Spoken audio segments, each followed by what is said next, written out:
If you want your Sims to thrive in your Shangri-La, there are many things that you as mayor need to provide. Are you providing a high-quality educational system, adequate healthcare, recreational opportunities, and other amenities found in your Civic Tools menu? Prudent placement of these services can have a great impact on your city's demographics as well as the desirability of its neighborhoods. In most cases, civic buildings have a radius of effect.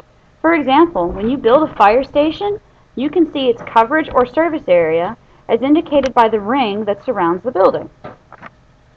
Any area that falls outside of that radius receives no service. Want more coverage? You can usually enlarge a building's service area by increasing the funding for that building or city department. Or for the construction-minded, just build another station or hospital to provide more service. Don't worry about destroying existing civic or utilities buildings.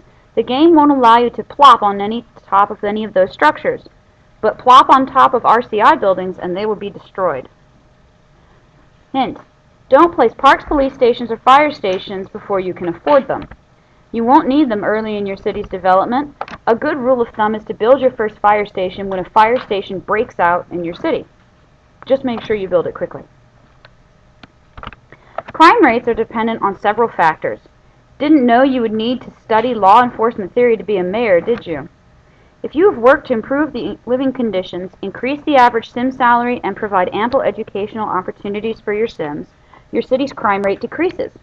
But happy, considerate citizens cannot quell criminal insurgents alone. This is where the police come in. The police help you maintain public order and respond to various kinds of emergencies. If there is little or no blue uniformed police presence in town, watch the crooks move in. You may choose between several sizes of police stations to suit the law enforcement needs of your city. Each station varies in size, capacity, cost, and coverage area. Stations also come with a set number of squad cars that can be used for emergency dispatches. If your Sims get uppity and start a riot, you want to be sure to have enough squad cars available for dispatch to quell the melee. As your police force apprehends criminals, they toss them in the jail cells provided with each station. The police kiosk alone does not have enough room to house criminals. If a police officer on duty apprehends a suspect, the potentially guilty party is taken to the jail cells at the nearest station. When the jails in your police stations are filled to capacity, it may be time to build a city jail. Watch overcrowding in the jails, though. Jail riots make everyone in town a little jumpy. If you are experiencing a crime wave, you better build more police stations. Check the crime data view to see if your efforts are having an effect. Don't lower station funding if crime is barely held in check. Lower funding of a police station significantly lessens officer efficiency and criminal apprehension. Sorry to say, but buildings are inherently flammable, some more so than others, especially in industrial zones. To keep your city from being engulfed in flames, make sure that you have enough fire stations to cover the developed areas. Like police stations, fire stations have a radius of coverage within which they can subdue any fires that might break out, even before they are reported to the mayor's mansion. Outside the coverage area, however, fires can spark up and spread throughout your city. This is where you need to be quick on the draw, Mayor. These fires are only doused if you send out a dispatch order to the fire trucks and planes that come with your stations. Hint: wait until a fire breaks out to build your first fire station. Then build it near the conflagration. The firefighters go into action immediately. This way you save money by building fire stations only as you need them. A high-quality education system is critical if you aim to develop your city beyond one dominated by low-paying jobs and poor inhabitants. Educate your populace and your city can evolve into a thriving, sophisticated metropolis filled with prosperous Sims and high-end jobs. Education also plays a part in reducing your city's crime rate. To fulfill your city's educational needs, you need to keep tabs on the age of your Sims. Younger Sims require elementary and high schools, while growing Sims require colleges and universities. Adult Sims prefer ongoing educational enrichment offered through libraries and museums. You probably won't be able to afford all these educational institutions right off the bat, so you need to pick and choose what to build based on what age group predominates in your city. For information about the age of your residents and their education levels, look at the education and residential average data views. Also helpful are the graphs for education, education by age, and population by age. Schools also have a radius of effect, which is indicated when you build them or click on them for information.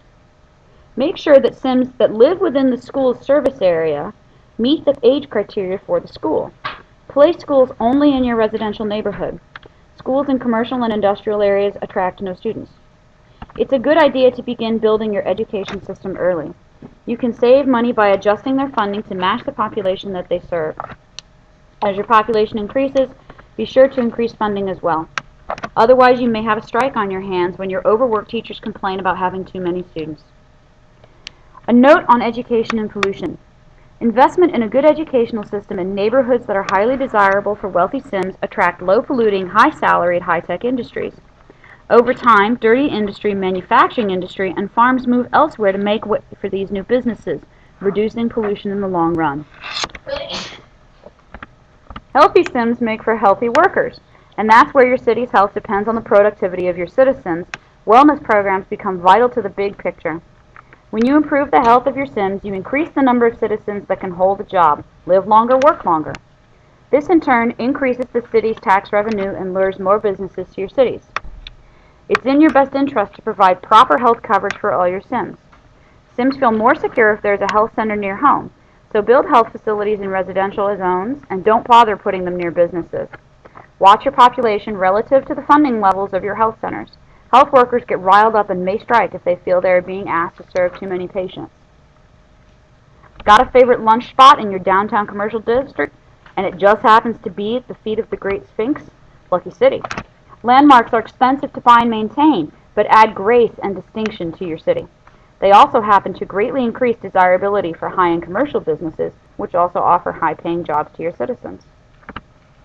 You have to create certain civic conditions before you are able to add buildings found in the Rewards and Businesses Deal menu. If you are successful in building your city, these rewards become available. Even if you are having difficulties, particularly financial ones, business deals become available. Even though the buildings are rewards, they often cost money to build and sometimes have a monthly maintenance price tag. Usually, though, they offer services and opportunities that greatly add to your overall city's quality of life. Business deals cost nothing and provide monthly income, but, you guessed it, there are often hidden costs. Mayorville, future site of the world's largest toxic waste dump. Who doesn't want to shoot some hoops or relax during the lunch hour in a shady city plaza? If you wish to make an area desirable for residents, commercial businesses, or high-tech industry, build a park in the neighborhood. Parks have a small monthly cost for upkeep, but they are worth it. Sims tend to be happier when they have lots of greenery around. If you start to see your residential demands stagnate, you may just need to add a playground or two. Mayors may change their minds, and when only a hands-on approach to destruction can do the trick, the bulldoze tool is right at hand. Click on this tool and then click on the building or other structure that you'd like to see gone from the city. This means any zone building. But beware, bulldozing private development in your city has extra acquisition costs. You have to buy it before you can destroy it. Think twice before bulldozing that skyscraper. It could be a budget buster. The bulldoze tool removes buildings but not zones. Remove zoned areas by using the dezoning tool in the zoning menu. This is the emergency tools button. When your city faces a disaster, you need to call your forces into action. If a fire has broken out, then send a fire truck or plane to that location. If your Sims are rioting, calm them down with the steadying influence of your police officers.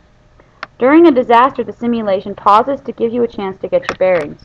You see a red border around your screen when this occurs. Unless you choose to disable the Auto Go To Disaster function, the camera takes you right to the scene of the action. If you're having trouble zooming in on that 5-alarm blaze, click the Go To Disaster button found into the Emergency Tools menu. It'll take you right to the heat.